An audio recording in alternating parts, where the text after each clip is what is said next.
All right, Nick. We are live for the top of the ninth, which usually means one thing.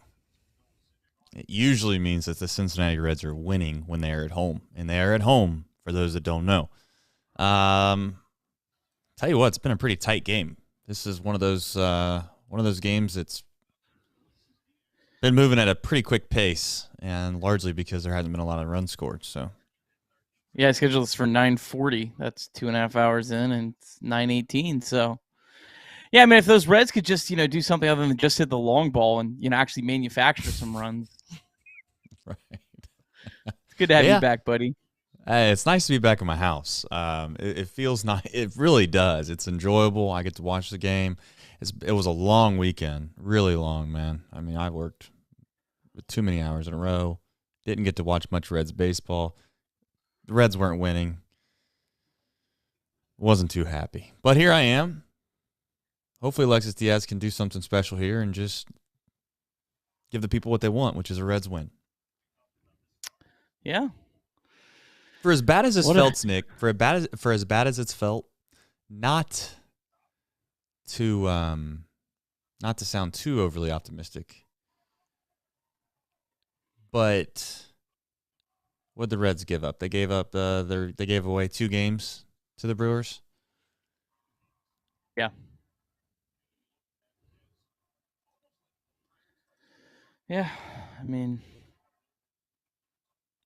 all right. This is gonna be over before we even say anything. Hey. Whoa. All right. Tweeted it out. We're official now. All right. We're official. Yeah, this is a good night not to have any minor league action, so I have to keep track of that. All right, there's one. That is one. I think we're on the same page. We're finally we're linked up pretty good here. Let's go.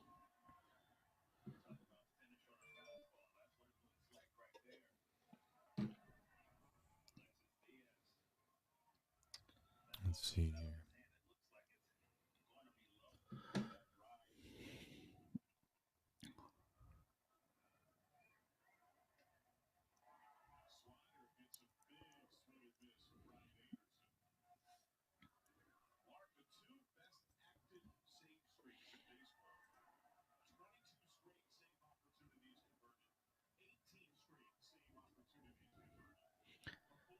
Two, three, four.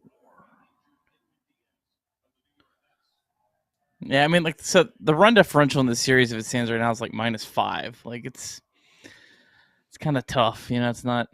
Well, they had competitive. It's not like they got crushed in the series, no. That's what makes it. That's what makes it frustrating. I mean, I know. I sound like super pessimistic at times, but it's largely just because it truly feels like this team is not that far off. They're not light years away here from competing. They're not. There are a couple big time bats in the lineup away from being pretty decent. I still would worry about the starting pitching right now. No. Over 162. I think that's going to get exposed at some point. As much as even with Abbott back, I think Abbott's going to come back, but then you're going to see Lively and. No, you're right. That's just where I think, and I think there's upside there long term. I don't think that's we have to be down on forever, but that's kind of where right now I just think it would be tough to get all the way over the hump. But you never know. Do you know anything about Senzel? Andrew asks in the chat. I've not seen anything, but I don't know. He was scratched right before the game, so I'm assuming whatever it wasn't too bad. But I mean, how about that? He gets scratched as replacement. It's a home run. Oh, he and went. passive in OPS. He's out. Absolutely. Wow. That was easy. Good morning, good afternoon, and good night. High drive, left center field, racing back to the Laurent Bourgeois. The Reds are National League Central Division champions.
How sweet the sound it is, Nick. Reds win 2-0. Just as soon as you thought that the season was slipping away and all hope was lost, Andrew Abbott and the boys reel you back in. Nick, how you doing? It's good to see you again.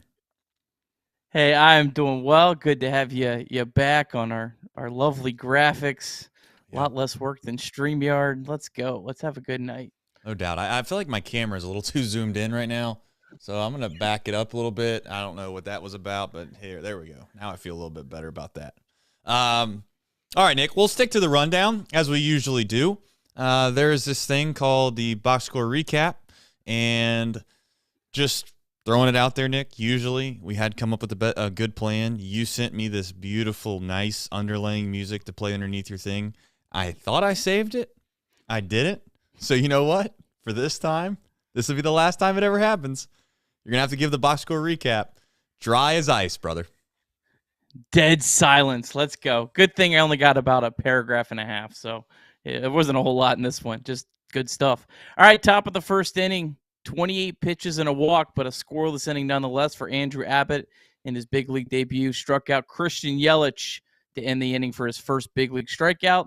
Bottom of the third, Stuart Fairchild late added to this game for a scratch. Nick Senzel hit a solo home run. It was well hit, too. Home run in 29 out of 30 ballparks. 1-0 Reds. And then in the bottom of the fourth, it was all the guys that needed it. Tyler Stevenson and Oppo Taco home run. 2-0 Reds.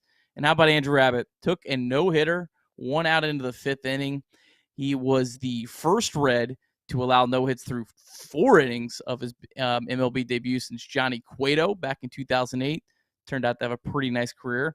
That, of course, from our friend Joel Luckup on that tweet. Abbott would finish the night, 6 innings pitched, 1 hit, no runs, 4 walks, 6 strikeouts. And then Buck Farmer, Lucas Sims, and Alexis Diaz shut the door. Reds win 2-0, fourth shutout win of the season. Love it. And as always, we always got to give shout outs to our super chat. Sir Boy, thank you for the super chat. Toxic Trace presented by Tyler Bomb Steve. Good for Stevenson. I am thankful. And you know what the best thing about that was, outside obviously of the Reds getting 1 run on the board, it was the smile that he had. I mean, Tyler Stevenson, I don't know how else to say it. There's this infectious part of him that has been missing, and I've said that for months. And I don't mean that to be a negative thing. It's just more or less it's the way that he looks. It's just the overall presentation that he provides on the baseball field right now. And I know it's hard to have fun, and it's hard to smile, and it's hard to be jubilant, Nick, when you're struggling as bad as he struggled. So hopefully, if anything, the smile and that relief of pressure perhaps get him going. And we have him on the rundown here in just a minute. I think that there might be a small misspelling there on the rundown, but that's here nor there. Andrew Abbott, let's get into him while you dig into that as you fix that on the rundown. Andrew Abbott, you know, my favorite thing about Andrew, it wouldn't be wise of me or kind of me to sit here and say that he's old, he's been in big games before. He's felt the pressure of pitching at a big-time program. Those guys are wired a little bit different. They're built a little bit different. As I said before, this weekend on a tweet, if you want to see high-level, stressful baseball, go watch the regionals in college baseball this weekend. And you might think to yourself, oh, what's the big deal? It's not like pitching in a major league debut. Maybe it's not like that type of pressure. But when you have all of your buddies that you've gone to school with for 2 and 3 years, that you know damn well that half of them are never going to play baseball again, more than likely, and you're trying to compete to keep your season alive, that is just as much pressure sometimes as what they face at the major league level from time to time, because you care so much. If you ever think of pressure, Nick, not to get too philosophical on this, but if you ever think of pressure, it really is it's an internal thing that you build up within yourself. That is actually where pressure comes from. It's self-driven. And oftentimes, a lot of these guys face pressure situations younger in their careers, and sometimes it's in college. And I think Andrew Abbott is a guy that's built to pitch at this level right now. And I'm not saying he proved it quite yet, but he looked damn good on a starting today. Yeah, I thought it was most impressive that, through the first 2 innings, he threw 53 pitches, but then he was still able to find a way to get through 6. I mean, that in your big league debut, and yeah, I mean, as much experience as he has, still nonetheless, he was the first starting pitcher of the 2021 draft that went in the first 2 rounds to make a start in the big leagues. Yeah. And for him to do that, I mean, just incredibly impressive. Yeah, just what a start to his career, and it's just nice to see that that how well he had been pitching in the minor leagues translated at least through one start to the big leagues, and Brandon Williamson as well. I mean, that's 2 guys that have made really strong debuts this year, and that's a huge development for the Reds, because if there was one thing this year that we needed, I think a step forward.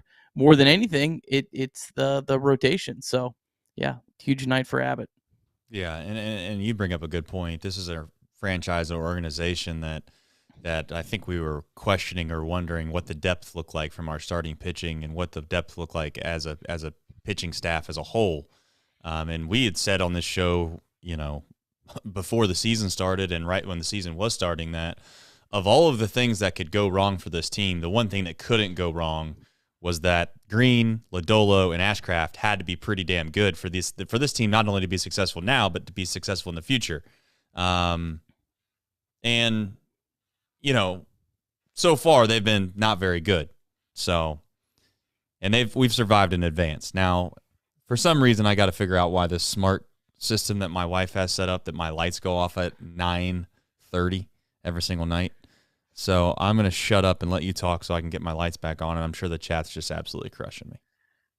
We just got to get you a ring light, and that way it won't matter. Get you a little ring light. You can be selfie trace. I mean, that would be big league. What's going on, chat? I missed you. Kind of. Sort of. Turn the lights back on. But I guess to finish my point before I got rudely interrupted by Alexa and her turning the lights off on me. It's more or less, to get straight to the point. It's nice to see that some of these fringe guys that we didn't expect to possibly be contributors, and maybe it's short-lived. I don't want to overstate it, right? Sometimes I think maybe the Williamson thing and maybe this Abbott start and perhaps the Ben Lively thing will go overblown, and Luke Weaver's looked good. That will go overblown, and you look back at this show in October and you laugh about the fact that we talked about possibly these guys being a help in the future for us. But it is nice to see some left-handed arms in Williamson and Abbott get going in the right direction. We'll see how it goes. The good news is we get to watch them, Nick. That's the beautiful thing about a long season, 162 games. So you have them next on the rundown, Fairchild and Stevenson. Obviously, they were the only 2 guys to produce some runs tonight. I already mentioned kind of my thoughts on Stevenson. Your overall just thoughts, I guess, not only on the offense, but then those 2 guys. Yeah, I mean, Sir Fairchild got his OPS over 700. I mean, that's nothing to, completely be ecstatic about, but it's still a pretty small sample on him, and he hasn't been playing every day. I know he's been kind of the brunt of a lot of jokes, and I'm not here to tell you he's the answer, but I don't think he's as terrible as he was made out to be, for a lot of the season. So it's good to see him. He had a really nice catch. I saw the catch probability was 51%. So playing center field, a position he doesn't play all the time, to make that catch, that was, really nice to see. And then, yeah, Tyler Stevenson, like you mentioned it, just good to see him smile, as cliche as that sounds. Right. I think he, as much as anyone on this team, probably more than anyone on this team, it's just a confidence thing, I think, at the plate. And I think I just hope he can just go on one. And I know we've been saying that, and I don't want to get too tired of that, but man, if he could just get on one of these, 2 or 3 week stretches where he just gets red hot and hits over 400 or something like that, that would be such a shot in the arm, not only to him, but really, I think, to this entire fan base. Well, this team needs it too, right? I mean, this team needs somebody that's going to be consistent behind the plate. And certainly, if they're going to continue running him out there at the DH position, you got to get a lot out of that bat. I mean, the DH is a luxury position that obviously got added to the National League not that long ago. And the fact is that you have to take advantage of taking guys that don't have positions or aren't very good in the field and utilizing them in their bat. And Stevenson, That's why I even got to the point where I think Stevenson's going to have to find a way to catch, Nick. I really do. I still believe that. I think he's going to have to find a way to be a pretty good defensive catcher. And I'm not saying that's completely out of the cards yet. However, it's still up in the air. So I'd like to see him get it going at least with the bat, like you said, but I don't think it's a long-term solution to play Stevenson as a designated hitter regardless. Maybe I'm off on that, and you know what? The only way I'm off on that is if CES doesn't work out, or one of these other guys starts struggling mightily. But I don't see that. I don't see that happening, to be honest. Marte, we don't ever bring his name up, Nick, but Marte, at some point, you would like to think that he's probably going to make his bid for the major leagues. Maybe not this year, but when we're playing meaningful baseball, you might think that he is. So, just I guess your final thoughts on Stevenson before we move to India. Yeah, I think Stevenson as a DH, it needs to be more of like a backup option where he's not like your number one DH. He's, maybe a guy that fills in there occasionally, but he's got to catch, I think, to be valuable. And I know as much fun as you guys had on Off the Bench today, talking about Steer getting that day off on Friday. Well, maybe Steer doesn't have to take that day off on Friday if there's an open DH spot. And that's another thing that the DH spot gets used so much for, right, is off days. To give guys at least kind of a half of an off day, especially players that are young, that haven't gone through the grind of a 162 game season. You don't want to run them out 162 games in their first season. At least I don't. Maybe some others do. I don't think most teams across baseball do that. So that DH spot can be really valuable to give guys more at bats that are probably a lot more productive and have a lot more upside offensively. I think the debate on player usage and all of that is very premature. I think that it's still going to take a decent amount more sample size to see if there's actually a real, a substantial difference between playing guys and resting guys. I know mathematically, the more you're out there, the higher percentage chance that you have of getting hurt. There's no doubt about that. I also really do believe in the fact that some guys are injury prone and some guys aren't, Nick. Like, some guys are built to be able to kind of, I know it sounds goofy, but they know how to fall, or that, they just find themselves a way to avoid getting hurt. They don't lunge at bags. Like, that's why Friedel got hurt. At least I don't know if that's officially what they said, but that's what I'm thinking happened. He lunged at the bag. You don't lunge at the bag. You're taught that at a relatively low level. It's easier said than done. I'm not saying that it's Friedel's fault or anything like that, but those are just the small things sometimes that separates guys that don't get hurt and guys that do get hurt. Diving into home plate head first sometimes is just a bad idea. I'm not saying that's the case all the time, Nick, but I do think that this whole usage debate sometimes just gets a little overblown. But let me ask you a question on that, as a guy who played obviously quite a bit further than I did competitively in baseball. So a guy like Spencer Steer, I believe, I don't have the numbers exactly in front of me, but I was looking at it earlier. Right. I think in 2021 he was at about 105 games total. Last year was at 135 games total. Yeah. I'm not talking about like Spencer Steer in 2 or 3 years when he's more of an established big leaguer. What do you think? How big of a jump is that, going from that 105 to that 135 and then maybe pushing up to like 150?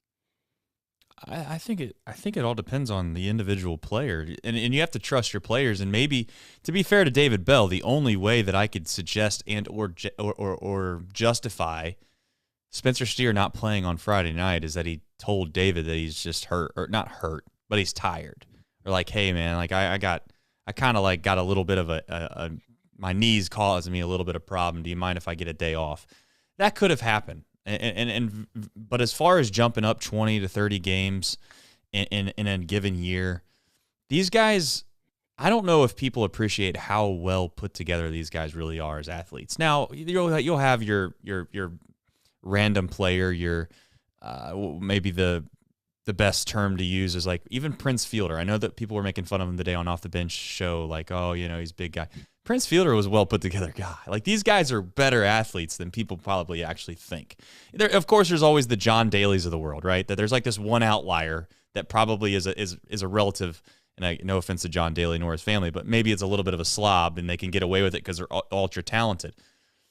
But to answer your question directly, I just think there's a time and a place, Nick. That's all. And I don't know if that's the time or the place. You got a sellout crowd on a Friday night.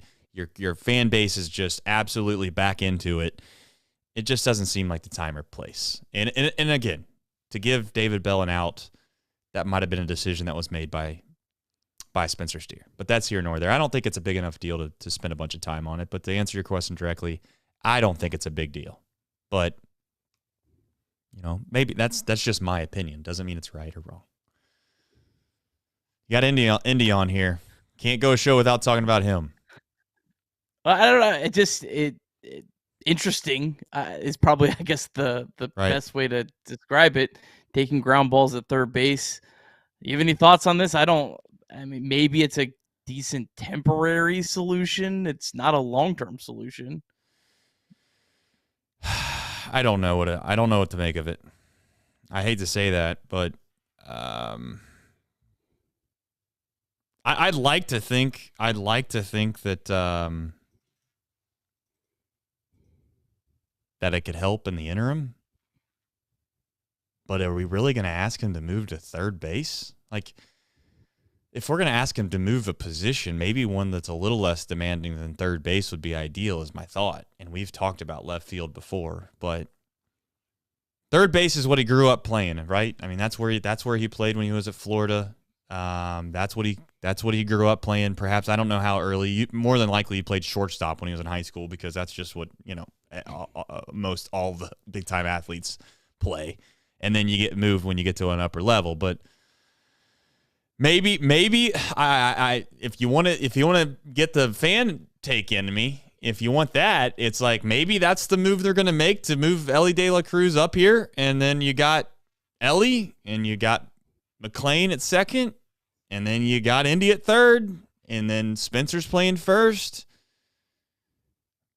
And then probably the outfield if Votto comes back. Yeah, and then you got Spencer. Here, that's such a wild thing, man. I don't know what we're gonna do about this. I am, man. This is a rock and a hard place. I got to be honest. The Joey Votto thing is going to be. That's a tough one. I don't even know if I want to talk about it. Again, these may be problems that don't happen, because a lot of players have to stay healthy for these problems all to happen. And so many times the stuff takes care of itself. We spend all this time worrying about it.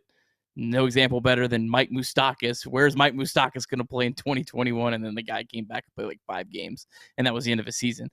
Right. I did think it was interesting. I have not seen any injury news. Chad, if you have, please let me know. India was taken out of the game, and it looked like it was a defensive replacement.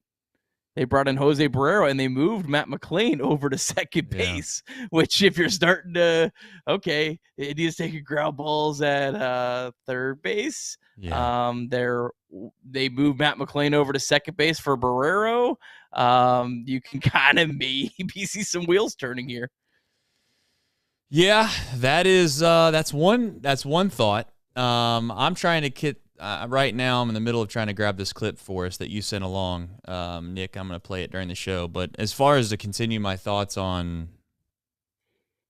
the Reds, if they're going to pull that trigger, man, that's I would put it this way. I'll leave it at this.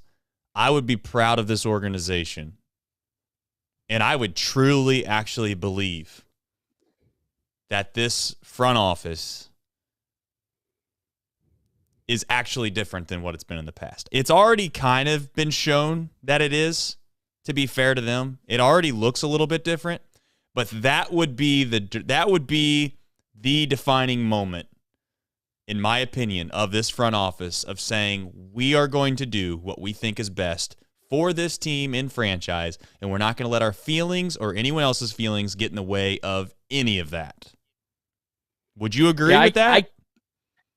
I can't tell you. I hated the idea of Elly De La Cruz playing time at third base. I want him at shortstop. I think you move everything else.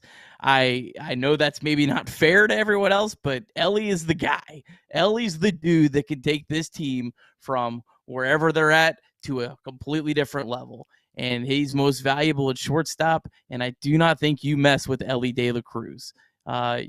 That's the one guy on this team I'm not messing with. If you can mess with whoever else you want to an extent, I hated the idea of Ellie playing, even if it was, half the games at third base. Just put him at shortstop. Don't mess this guy up.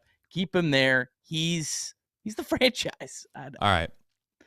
So for those that didn't see the video today, Jonathan India was on Chris Rose's podcast or show, whatever you want to talk about. Nick, do you want to tee this up a little bit? Yeah, let's preface this. This was recorded. I don't know. I hate podcasts that record like 5 days before and then release it. I never understood why they do that. But this was recorded during the Boston series. So this is super old. So some things super old is relative. Super old is relative. It's only it's funny if you listen to the whole thing because Chris Rose is like, hey, the Reds are playing really well right now. Okay. Like, watch this morning. Yeah, they lost 3 in a row. But nonetheless, this is a little old, just to add that to it. All right, here he goes. Feel special. So it's just, it is sad to think of, that's, there's rumors about it going around that, I could possibly be a guy getting traded, but that's just part of the business. I know where I stand with this team, I hope that's not going to happen. They tell me it's not. So we'll see. But I know I'm a second baseman, and that's what I truly am moving forward. But we'll see what happens. I'm going to give my all for this team no matter what happens for the rest of the time. So I'm just excited to be a Cincinnati Red right now. Good. All right. I do appreciate. All right, Nick. A little to unpack there. This is the part where this kind of stinks no matter what stand you take about this, because I think that Jonathan India is a good person. I think that Jonathan India cares about his job a lot. I think Jonathan India is a good player. He is, regardless of what you might think of whether him moving positions or not moving positions. If you think he's a leader, if you think he's overrated, you can at least wipe that whole entire thing clean by just simply stating that Jonathan India is a good player, and he's a guy that you would like to be on your team. But there's caveats to every single scenario. And the caveat that I've always said with Jonathan India is, unfortunately for him, in his position with this team, is that the floor underneath him, if you will, the drop-off below him, is not as significant as it would be in most organizations right now. And when you're the Cincinnati Reds, I could come up with a better analogy, and maybe I will tomorrow, but when you're the Cincinnati Reds right now, you have to take a look at your depth at certain places, and you can't spend not only the money, but then you also can't take the liability of maybe even not even playing him in the position that would fit your team the best, just because he doesn't want to do it. I don't know what you take of that interview, Nick. It's sad because I think that he's genuinely saying he likes it here, but I think he's also saying, I don't want to move because I don't think I should have to, because I'm the proven guy here, and these young guys have never done anything at the level that I've done it. And I'm not saying that's a bad attitude to take. That's a human attitude to take. That's a normal thing to do. But unfortunately, I don't think that's the right thing for the Reds. I don't want to make too much out of a podcast because, trust me, it's very easy to say a lot of stupid stuff on a podcast. I can attest to that. I don't really mind if Jonathan is saying that kind of stuff behind the scenes. Like, I don't want to move. I don't feel like I have to move. I feel like he should say that. Like, he's a competitor. I agree with all that. I feel like he probably could have said something, though. I work really hard on playing second base. I really love playing second base. I've crafted that, but I'll do whatever it takes to help this team win. Like, it just seems like you could have made it sound so much easier. It made yourself look better, I don't know. I'm not going to hold anything against what he said. I don't think what he said was wrong. I think that's a perfectly competitive and human nature thing to say. Ellie De La Cruz, and he even had a clip of him talking about Ellie, and he was talking about how talented and how ridiculously special Ellie could be. But he also referenced the fact that there's a difference between the minor leagues and Major League Baseball, and he referenced the fact that it doesn't get as loud as it does in Wrigley. It doesn't get as loud as it does in Boston. And he said that some guys crack and some guys don't. And if you don't think for a second that he's not talking about some of these high-level prospects that the Reds keep touting, you'd be lying to yourself. And I understand where he's at. I understand every single athlete has a little bit of an ego to them. And they have to have that in order to get to the level that they've ever gotten to. Very rarely is there an incredibly super humble athlete. And I'm a golf guy, so Scotty Scheffler is maybe the only guy that I can think of that genuinely just looks like this good-natured guy. He could care less, about what other people say about him. But Jonathan India has every right to believe what he said. I'm just saying to everyone, and I see people in the chat saying that he shouldn't have to move. There's a stark difference between what Tyler Boyd said the other day and what Jonathan India just said. And if you're a Bengals fan, you know what I'm talking about. And I'm not saying one way is better than the other, Nick. I'm really not. I'm not trying to put India in a tainted picture. But there's a stark difference between what the two said. One said he'll do whatever it takes to help his team win. He'll take less money. He understands that guys want to get, got to get paid. He gets all that, but he's a Cincinnati Bengal through and through. The other guy, for the most part, said that he doesn't feel like he should have to move because, he's played. So he's played there before. I don't know. Nick, I hate to even get into this too far because people, this is where like Reds fandom should not be turning on each other over this opinion one way or the other. We all want the Reds to succeed. We all want them to win. We all have our own opinions on why we think they should win. But if you want my opinion straight up, I hate to say this, but the business side of me thinks that the best move for the Cincinnati Reds is to move Jonathan India while you have unbelievable trade value in him. And again, this is all speculation and all hypothetical thinking because I don't know what they're going to actually get in return, Nick. We talked about this a million times. But the answer is not for him to play third base. It's not. Because I think that inevitably somebody's going to fill that role. Spencer Steer's probably better. Novi Marte's certainly better. Yeah, and you before Edwin Arroyo at some point, there's just gonna be so many better options. And let's be clear here, because you'll get crushed for what you just said, but you're not wrong. You're gonna get crushed for that because here's what people are gonna argue with you, and this is fair. They're gonna say, Nick, you can't tell me that Marte, a guy that's playing in Double-A right now, is better than Jonathan India. That's fair. That would be a fair argument. Defensively, let's just say what I would say. Let's stop using the defensive metric because Jonathan India's talent, it lies on the offensive side. So let's just say the overall player. And WAR is maybe a little bit of a flawed statistic, but just basically what your total value is to the team. You take your offensive production, you account for how bad you are and how good you are defensively, you add that up, and you say, who's the best person to play at this position? Simple as that.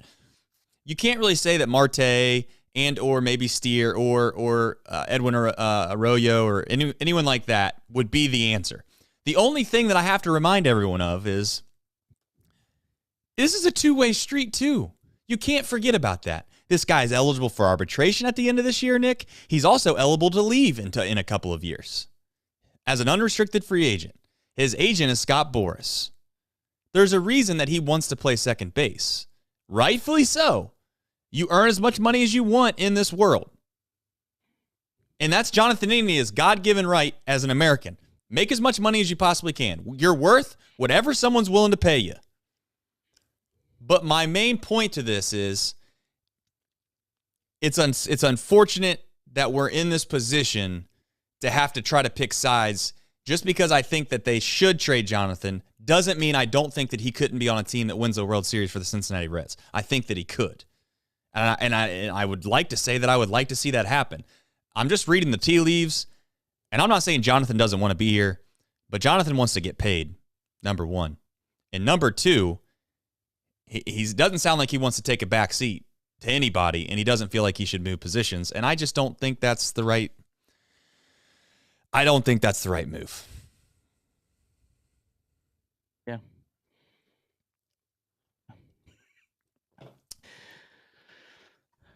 I'm with you. I don't. It's what it is at this point. What? What are you worried? I just. You worried what about it is, getting I mean. hate or what? I mean, I'm not. This isn't even a Jonathan India, not a good player take. Has nothing to do with that. It's just like, it's just depth. I mean, I really do think if you put Matt McLain at second base, the drop off is not. There's not a huge drop off. There's not a huge drop off. And if Ellie's going to be that guy, then that takes care of that position. And I'm telling you right now, you can take it to the bank. Spencer Steer's a hell of a player. But that's kind of what I was alluding to. Assuming Elliott's short, McLean at second. And I don't think that's really a stretch. I feel like that's, if there's one thing you would be confident, I feel like both of those are pretty good confident. You then, even if you keep India, you keep everyone, you have third base, and surely one of Spencer Steer, Noelvi Marte, Edwin Arroyo, those are all guys that are going to be better defensively at that position than India. So at some point, he's going to have to be moved out of that if you're trying to field the best lineup on a daily basis. But I mean, I guess it's a fine solution for now. Also kind of jerking around India, though. Yeah, moved to third for. Oh, yeah. He's not moving to third. I don't think he should. They moved to left field. Yeah. Right. And I mean, now listen, Scott Boras was on Thom's show the other day, and he mentioned the idea that he doesn't really like franchises. He doesn't think it's fair that they move his players to positions they'd never played before. India's never played outfield in his life. Is that fair? I don't know. But at the end of it too, you have to also think that the Reds franchise are the ones that paying him. They sign his checks. They pay the bills for his services. So I'd like to think that they're the boss. They can choose what they want to do with them to a certain extent. I know that Sir Boy mentioned really quickly. He mentioned quickly, do you know who Ellie De La Cruz agent is? Yeah, I understand that, but he's also under team control for like 6 more years. So that's here nor there. Go ahead. Alex brought up a really, really good point in the chat. This also could buy them more time for India. If they're thinking about making a trade at the deadline, they're not in a. I don't think they would ever actually be in a rush. But it also buys them more time to the offseason to kind of better see how guys kind of fill out in their positions. But I'm with whatever gets Ellie De La Cruz to shortstop, because I think that is maybe the most important thing that I think the Reds can do at the rest of the season. All right. Well, we'll see. And again, I'm not one to sit here and say that Ellie De La Cruz is 100% the Messiah. He's 100% the guy that should unbelievably, no matter what he does, earn the ability to earn the shortstop position. Based off of all of what you hear from people that have seen him every single day, and based off people that have watched him, people that are knowledgeable like yourself, Nick, everybody says that he's, without question, the top talent in this organization. And obviously there's people that say he's the number one talent in the entire Major League Baseball landscape. I'm not going to automatically put him there, but I'm also going to make sure that my 5-star quarterback, as I've said earlier on other shows, is going to get the opportunity to at least show me that he can't do it before I figure out if he can or can't. I'm not certainly going to stop him from being our shortstop.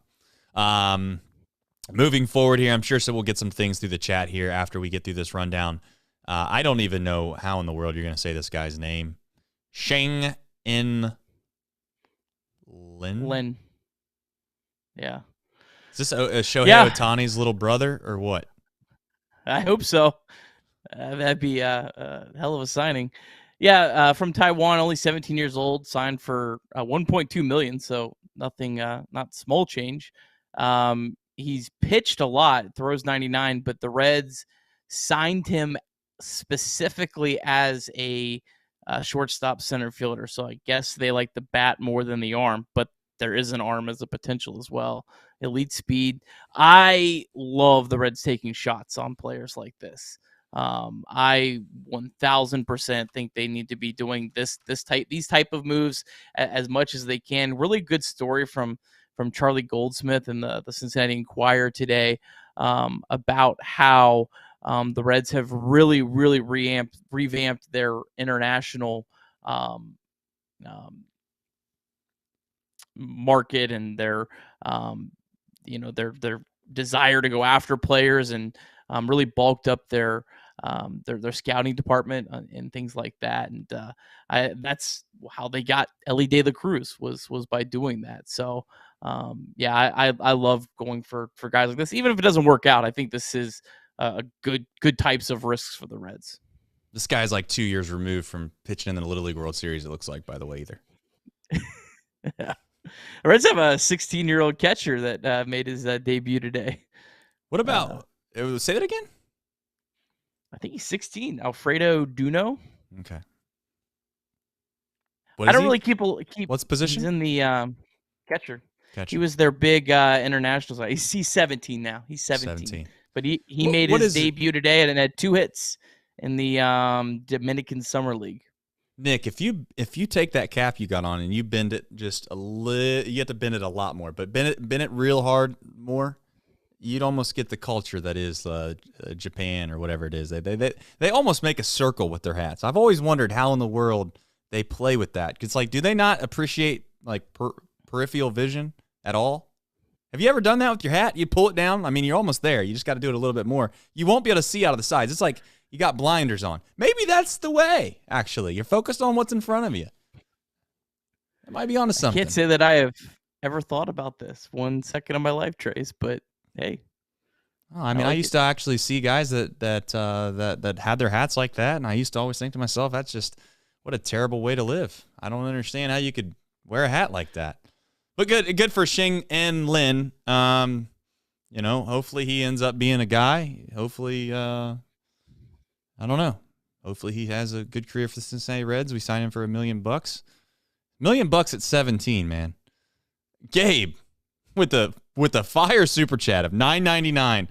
I mean, he's saying we win it all this year, fam. I mean, what? Let's go, Gabe. What, Gabe? Fire me up, baby. I mean, what in the world, Gabe? Where did you come from, Gabe?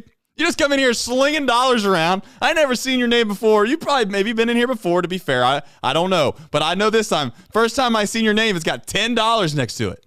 $9.99 to be fair. To who's on the penny, by the way?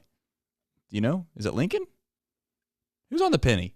Chat, who's on the penny? But nonetheless, Gabe coming in here just slinging dollar bills around like he's got money to spend.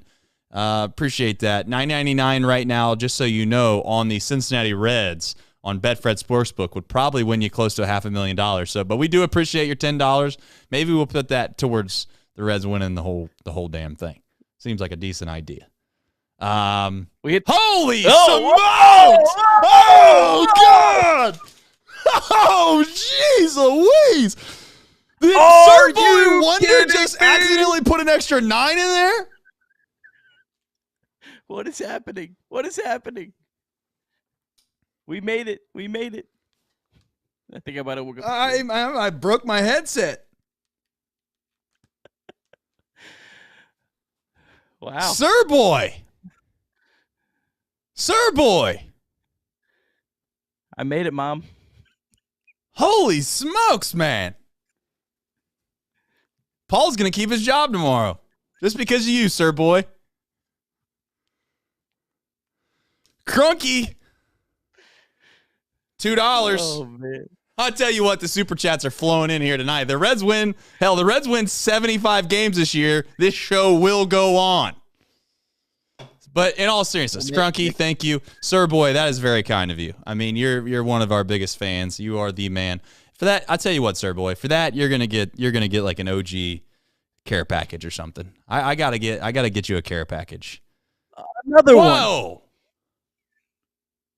Damn, who's your daddy's telling me we ain't smiling enough? I've been smiling the last 5 minutes, man. Tell you what, that green stuff. What in the hell is going on in this show? I'm going to wake my wife up. Matt Gibson. Guys, you don't have to do this. What the fuck is going on? What is going on? This is absurd. Is this a guys, telephone? Come on, guys. Oh, yeah, am I supposed to answer the phone? Who are we raising money for? Is this a charity?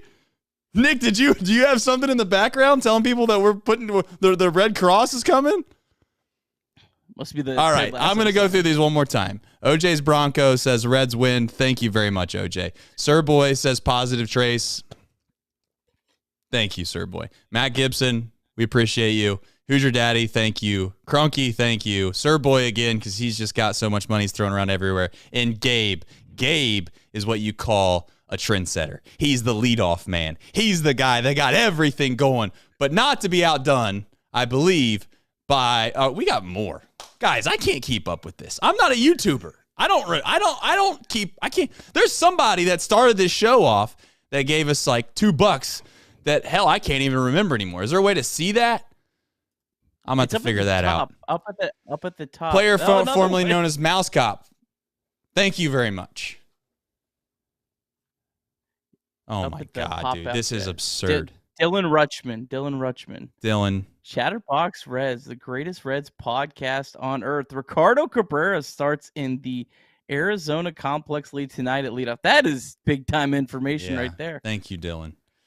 Guys, thank you. Please don't feel like you're obligated to do this right now. You're not. You can be the leadoff hitter for another show, right? Very much. But I don't know, man. I don't know what else to say. I sometimes when we did it, what in the hell? What do we actually think Joey's ceiling is this year when he comes back? Guys, make sure that you can at least pay rent. Do we need to do a financial class tonight and make sure that everybody knows that this is a free show? We do appreciate you. I know that you guys are saying that you love us. We love you more. I promise you that we love you more. Now, I know that you might not think that from time to time, but the truth is that we do spend a lot of time. This isn't a Trace is going to get too sentimental on this show at one time here. And Nick, Gabe, I promise I will get to your question. And Sir Boy, thank you very much again. You're the man. We do spend a lot of time making sure that we want to do the best job we can with this show. Nick Kirby does it way more than I do. But I just say that we try to watch the games from first pitch to last. We try to be relatively knowledgeable. We know we're fans. We're not trying to pretend that we're anything other than that. But the fact that there's anywhere from 30 all the way up to 90 to 120 to 170 people that watch this show at one time, I think that it's eventually going to get really big, just because hopefully when the Reds are relevant, you got the bandwagon fans that we've talked about before, and that's fine. But in all seriousness, man, this has been fun. I never expected in a million years that it would be like this. And it's largely because of this chat. It's because you guys in the chat are funny. One, we got to give credit where credit is due. You guys are funny. You're knowledgeable. You ask good questions. You get on us when we suck at our jobs, because we do sometimes. But I just want to say to you from the bottom of my heart, and I know Nick probably echoes very much the same, thank you. Thank you. You've made this enjoyable. Whether the Reds win or lose, it sounds stupid and cliche, but I do feel like I got a lot of friends in this chat. I'm not going to get emotional about it, but we've worked incredibly hard. This journey at Chatterbox has been, since 2019, a roller coaster. There was times when I thought this thing was just never going to make it, and there's times where I thought that this thing was going to overtake ESPN. Probably going to happen somewhere between the middle, if we're being completely honest. But the fact that I get to hang out with many of you on a daily basis to talk about the Cincinnati Reds, Nick was kind enough to jump onto this before he even knew what the hell it was and what the hell we were going to do. It was very kind to him, because we were nobodies to a certain extent before he jumped on when it came to Reds content. So let me run through these. Do you have anything else to add, Nick? I know I talked for a long time there. I just love how the chat thinks I'm like way more of a badass than I am. Like, I'm just a dude with 2 kids who sits in his basement every night talking about the Reds. You're pretty knowledgeable. But I'll keep up the the some of the other comments a little off the wall. Okay. People think I'm a little more hardcore. Oh, they think you get into some of the drugs, but maybe you do, maybe you don't. You got to leave that up in the air. Yeah, let's keep that as a tease. Done. My God. All right, listen, I got to run through these because people have paid their hard-earned money to give us nobodies something. Gabe said, I'm sure this has been discussed already, but what do we actually think is Joey's ceiling this year when he comes back? I'm glad to be the leadoff man. Gabe, you've been the best leadoff man the Reds have had this year. Definitely. Newman's right there on your tail, though. Got to be honest. I'm going to answer that question in just a minute. Like I said, Sir Boy, thank you. Don, First time, long time. Very much thank you. Chris, Stoner Nick. Hey, might be. Who knows? I mean, sometimes that's what it takes in life to get yourself to a different place. All right, let's run through this really fast. Gabe asked an important question, one that's tough to answer. I don't think put it this way, if Joey Votto, this is gonna sound wild, but if Joey Votto hits like 235, 240 with an on base of like 325, which is not good for him, I actually think that's great for what he's trying to come back and do. Maybe he'll prove me wrong, and I'm not rooting against him by any means. Joey Votto's been the one sole reliable thing that I've had since I've become a Reds fan. So I'm hoping that he comes back and he does well. But I don't. That's a serious injury, man. It's a very serious injury he's trying to come back from, and he's not young. Yeah, I think if we're talking realistic ceiling, because I think that was kind of the question, how it was phrased, I would say hit above average against right-handed pitching is probably his ceiling. Votto hasn't hit left-handed pitching well since like 2017. So to expect him coming off this injury to hit lefties now, that seems pretty much impossible.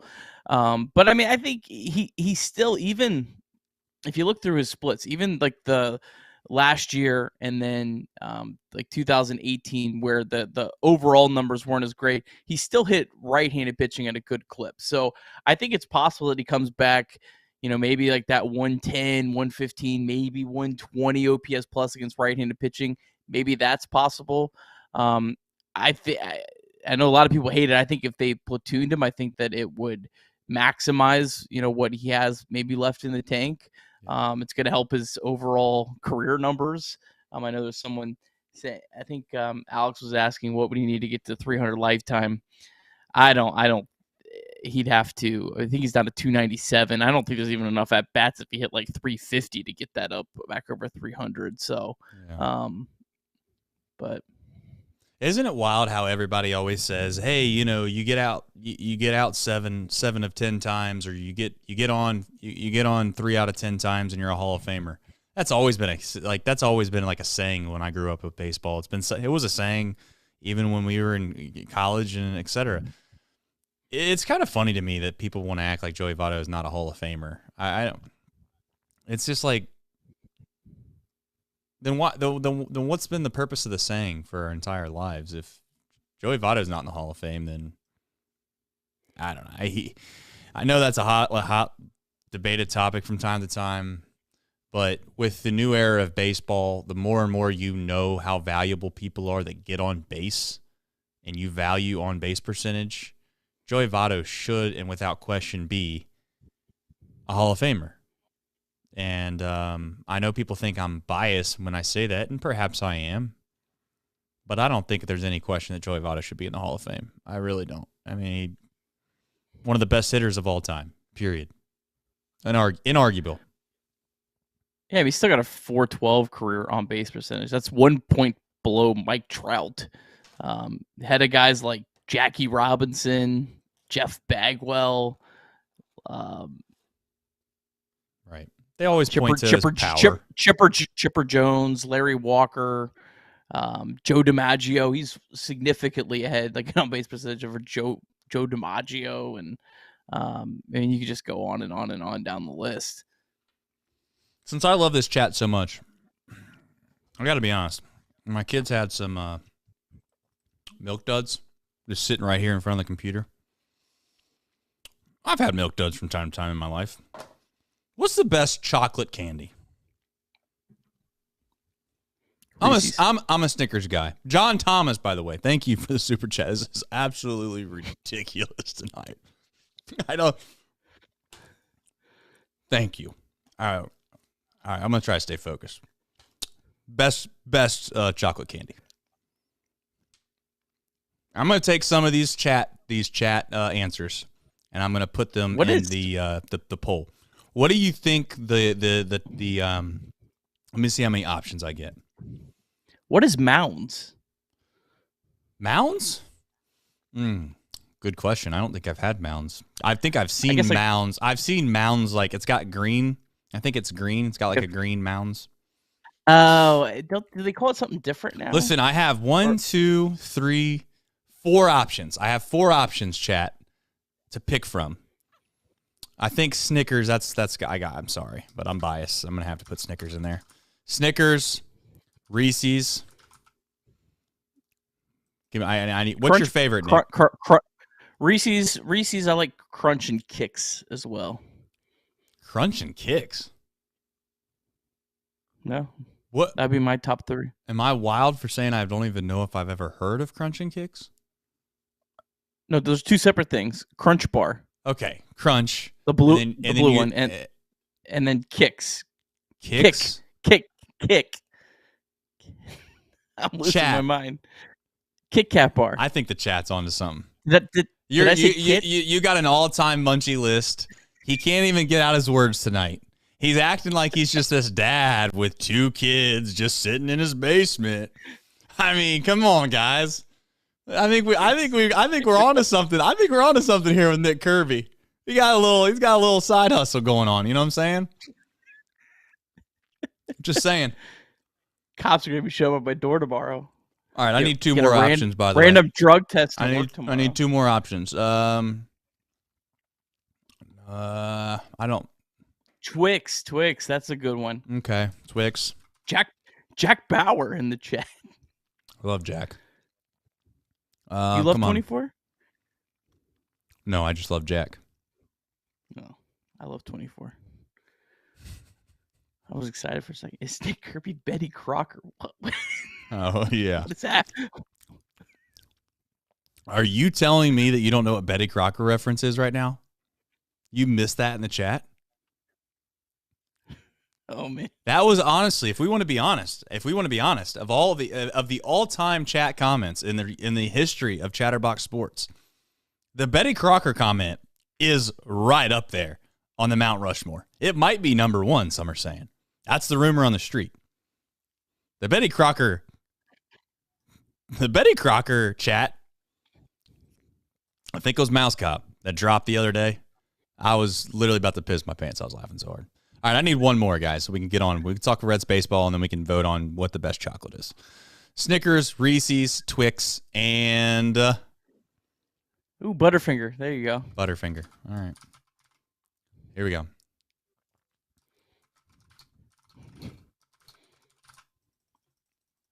Okay. The poll is officially out. We will update everybody when it's over. Final thoughts on this Reds ball club and franchise. They win tonight. As a reminder, the Cincinnati Reds, your Cincinnati Reds, win 2-0 over the Milwaukee Brewers. They avoid the 4-game sweep, which was that would have been a real gut punch. That would have been a huge gut punch. It already felt like a gut punch already, but taking the last one always feels a little bit better. Any final parting thoughts before we get into it? Does anyone in the chat have a question? Anybody got any topics of conversation? I think we got into a good amount tonight. Don't know if we want to sit here and bore you guys forever. We do this as a reminder after every single Reds game. I was unfortunately out the past few days because I was at a brass band festival. Yeah, I'll leave it at that. So, just in case there's folks that play brass instruments, it's a great instrument. And I see some stuff about Ellie. I mean, I feel like I think Ellie's up probably the next homestand. I mean, I've tried to avoid like putting a date on it, but Charlie Goldsmith, who I trust as much as anyone, he was on Fox 19. Really good clip. Find Joe Daneman on Twitter if you want to see that. But he was talking about it, and he basically made it seem like I almost sounded like he's in the know, and that he made it sound like he thinks we'll be up by the next homestand. So when he said that, I'm like, yeah, I think that's probably it. That checks the boxes of a lot of things. Okay. I'm going to be honest. I think they would have brought Ellie up this weekend if they had kind of a plan. I think that this whole what's the right word to use? This whole progression from all these guys has happened so fast that I don't think that they were prepared for it. And I'm not saying that they should have been. I'm just saying that I don't think that they were assuming that all of these guys were going to be relatively as successful as they've been. Andrew Abbott's probably the best example of that, right, Nick? I mean, he's a guy that started out in Double-A this year. Yeah, Matt McClain's the first position player in the 2021 draft to make his major league debut. Andrew Abbott's the first starting pitcher that was drafted in the first 2 rounds to make a start. Like, these guys are ahead of schedule. I know they've been dominating in the minors, and I see everyone's case for calling them up now, but the fact that they've gotten to that point where they can dominate in all of them, not just 1 or 2 of them, that is really remarkable in itself. So there's so many players.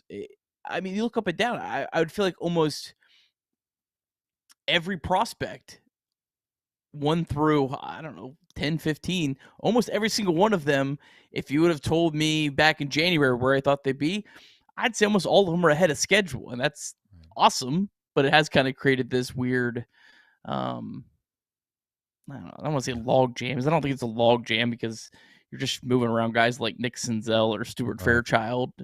But no, I get it. Yeah, I think we gotta remember that this is a good problem to have. We have that, like, the fact that the 21-year-old Ellie De La Cruz has flown through the system like this. We got to make sure we are still excited about that and not just angry that he's not here.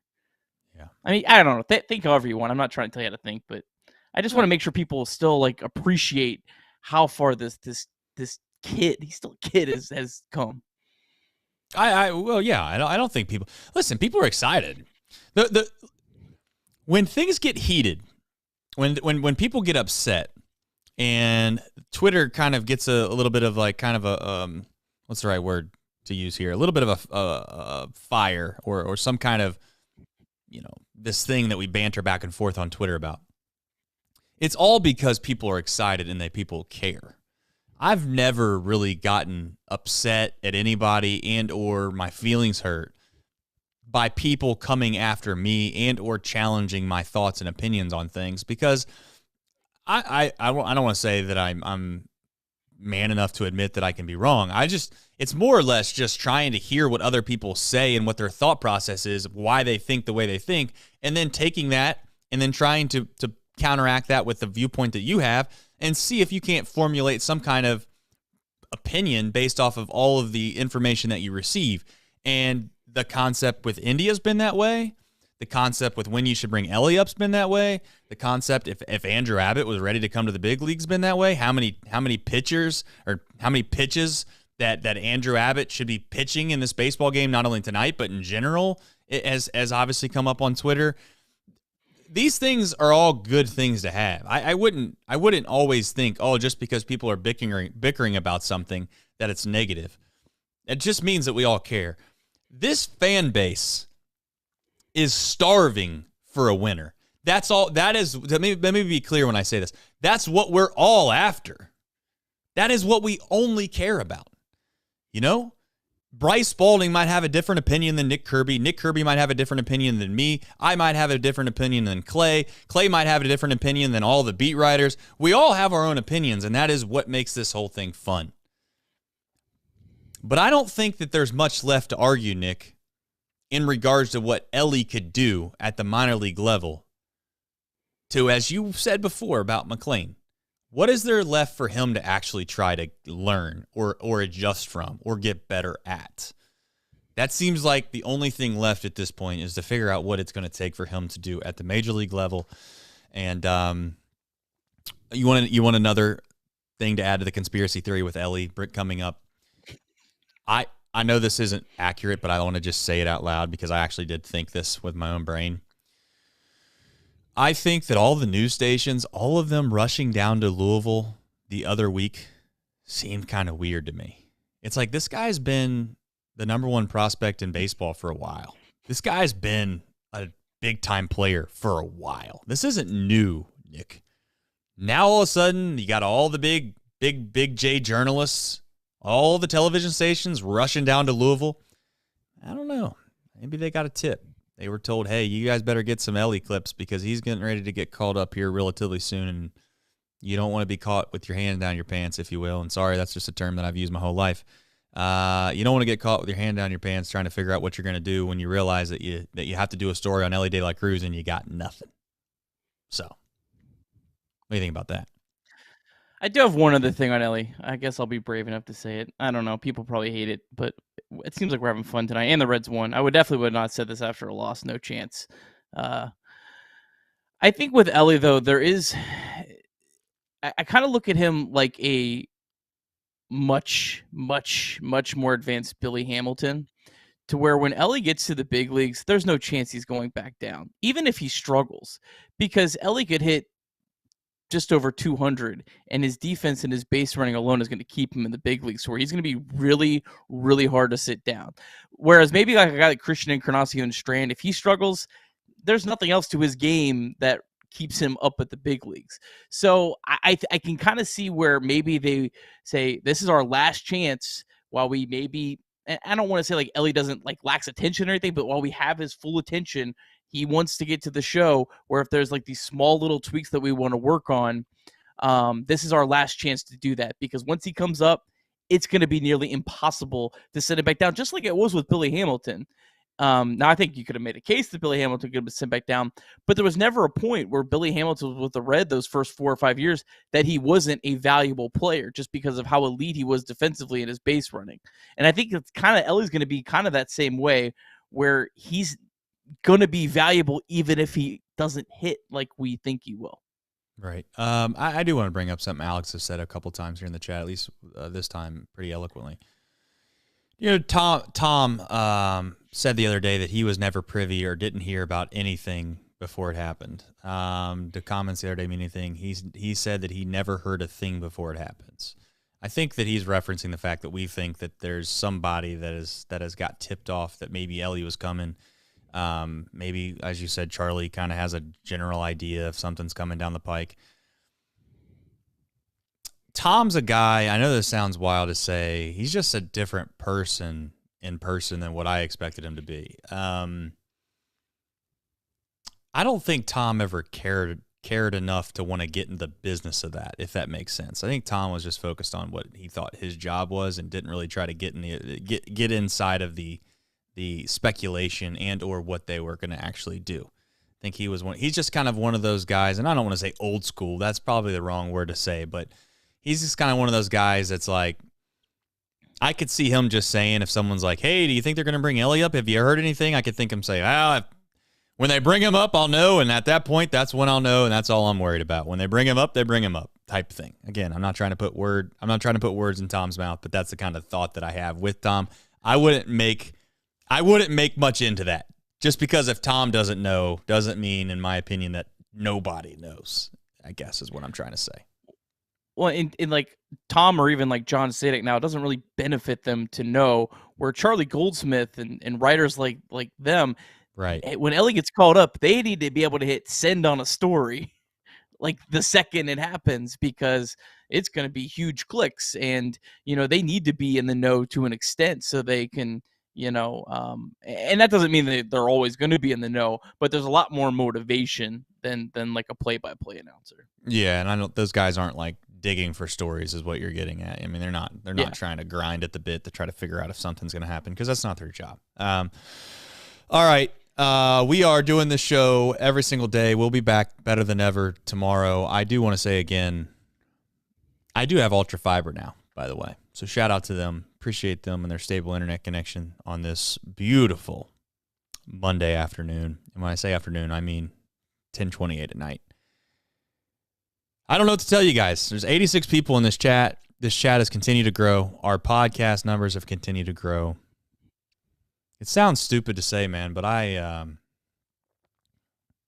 this is awesome. It's fun. This Reds team is going to win. They are going to find a way to win at some point. I don't know when. But the fact is I really do appreciate what you guys do for us. Chatterbox Sports is as small as they get. We got 5 employees, 5 full-time employees. Sometimes people think that we're about, the same size as iHeartMedia or whatever. We're not. We are very much a grassroots organization that don't have any capital investment, put all of our own hard-earned money into it. And it's sad to say this, but the truth is the only thing that matters is how many people watch your stuff. That's all advertisers care about. That's the only way that you get paid in life in this business is how many people watch your stuff. You try not to let it affect you. You try to do the right thing. You try not to do clickbait stuff. You try not to be fake and just say stupid stuff because you know it's going to get attention. And for whatever reason, that's what the landscape in media has become.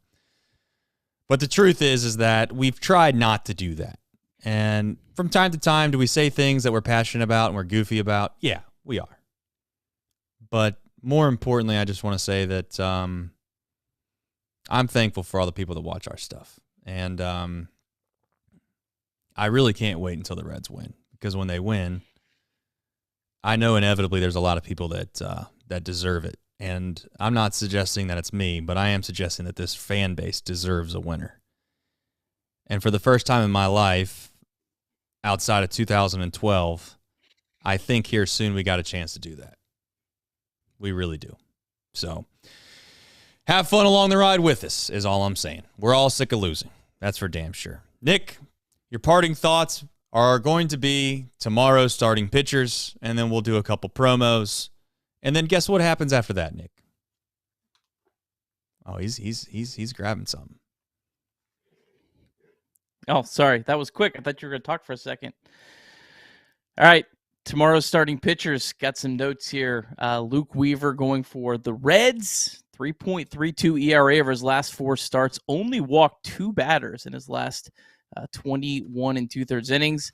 And I mentioned this during his last start, before his last start. Weaver's the only pitcher in Major League Baseball that has thrown more than 20 innings pitched to not walk a leadoff batter in any inning. So kind of a wild stat that he's continued to do. Career 7.57 ERA against the Dodgers. Nearly half of those innings pitched came in 2020, though. And Mookie Betts, he's just 2 for 14 against Weaver. Dodgers as a team, 733 OPS and 84 at-bats against Weaver. A little bit more on the Dodgers, 35-25, tied for first in the National League West with the D-backs. They do have a plus 55 run differential, second best in the National League. But 8-10 in the last 10, same record as the Reds were entering today. So the Reds actually technically have a better record over that stretch of games. Dodgers 11 pitchers on the IL. Reds will see Tony Gonsolin tomorrow. Talk about him in a second. Noah Syndergaard, who's really struggled this year, ERA over 6.5, and then Clayton Kershaw in the series finale. Tony Gonsolin, 1.77 ERA this season, but really bad peripheral numbers. Strikeouts are way down. He has the lowest batting average of balls in play in Major League Baseball, so hopefully he's due for a little regression. Only 11 1/3 career innings pitched against the Reds. Career 3.97 ERA, but 6.14 at GVP. And Jonathan India, home run and a double in 4 at-bats against Tony Gonsolin. Thank you, Nick. Corey, thank you. The super chats tonight have been ridiculous, and I'm appreciative of it. The Viking helmet guy, 13 games, the Reds get a win. I'm glad to see that happened for you, Corey. You're spreading the love. We appreciate you. Here's the thing. Wait. The Reds were 0-12 in games this guy went to? That's the kind of way that I took it. Dude. I feel like I should be sending you a super chat. Yeah. I mean, hey, listen. That's tough sledding. But another sad thing is my younger brother has never been to a Reds game where they've won. So I gotta find a way to get him down there. But anyway, Sir Boy, thank you again for the super chat. This one belongs to the Reds. I have a dunk to do. That's what we do on the show. If Everett was in here, he'd be telling me that I was babying this light beer that I drink. No free ads, but it's pretty easy. That is another key component of the show. You get a dunk, and you get the man, the myth, the legend, Pillow Cage. Nick Cage only comes out for dubs. I love that. All right, guys. Let's do this thing. Let's find a way to dunk a basketball. But more importantly, as I've said before, to you time and time again. We have this thing called Chatterbox Reds. It's a podcast. I know you guys are on the YouTube. That's fine. But do me a favor and go find and download and give us a review if you haven't already. You probably have because you've listened to me say this 1,000 times. But I really want you to go leave a nice review, say some nice things about us because it helps us grow. And as I said before, for whatever dumb reason, that's all advertisers care about is how many people watch. But you know what? I don't give a damn about them advertisers. I care about you, which means one thing, Nick. Let's give the people a dunk.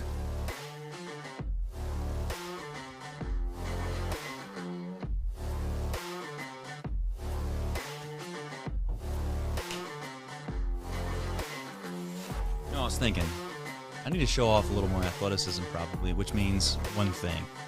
You ever heard of a jump shot and a dunk? Let's give it up. Oh, snap.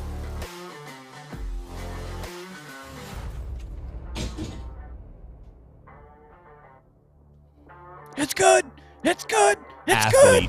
Athlete. See you tomorrow, everybody.